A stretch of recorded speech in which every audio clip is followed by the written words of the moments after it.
Knives Out.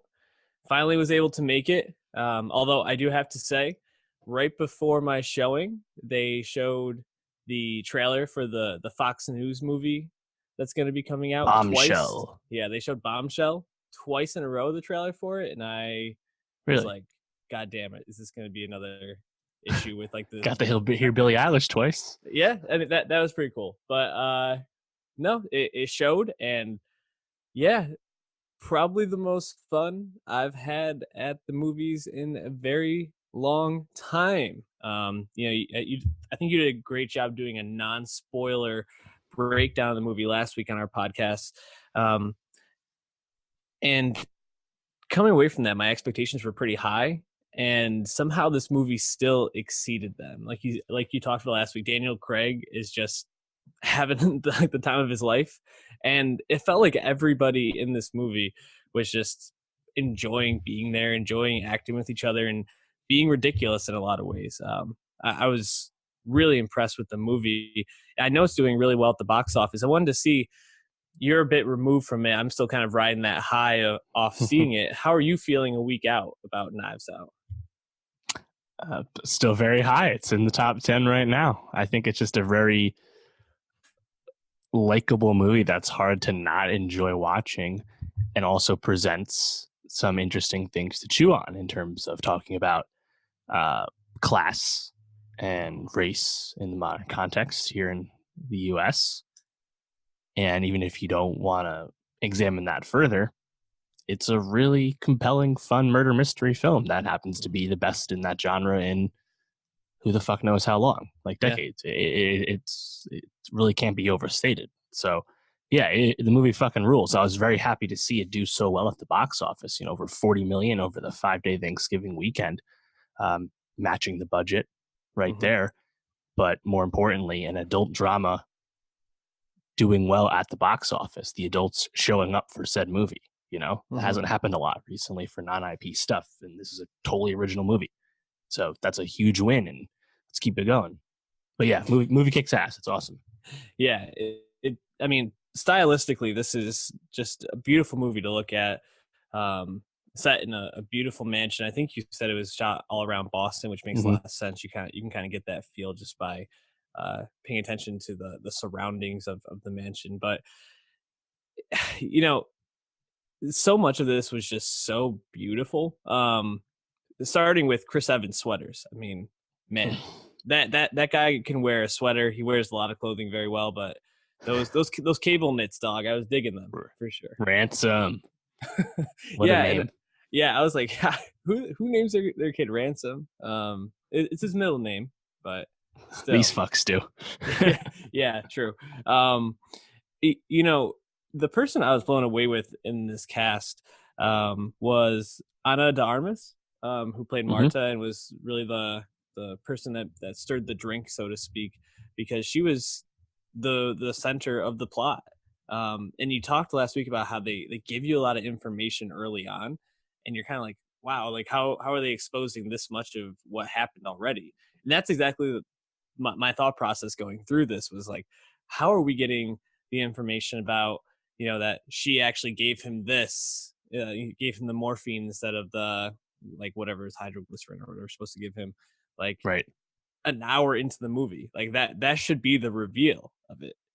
So but then to actually like pull it around and make it even more about like, this wasn't just about this mistake, because it wasn't actually a mistake, it was all these other parts to it. It was just really, really well written, really well done, and really had me confused and wanting to just know what's happening next. And I think that that's not only a testament to Johnson, but the acting in this was so engaging the whole time. Like, even a scene like when the lawyer comes and is breaking down how everything in the will is going to Marta, and then it kind of like shows him like hours later, and they're just like still questioning him about it, and he's like, "How many times are you gonna ask me the same question?" Like, and they just keep going over and over, and they keep throwing out these like really random like legalese. It was just so so funny and engaging, and yeah, it was a delightful film to watch. I really can't say enough about it. It's probably like top 3 for me so far this year. I haven't seen as many movies as you. That's my asterisk to this, but definitely up there for me. Yeah, I think you mentioned Ana de Armas, and I think she really jumped out in a small role in Blade Runner 2049 as the like AI companion of Ryan Gosling, but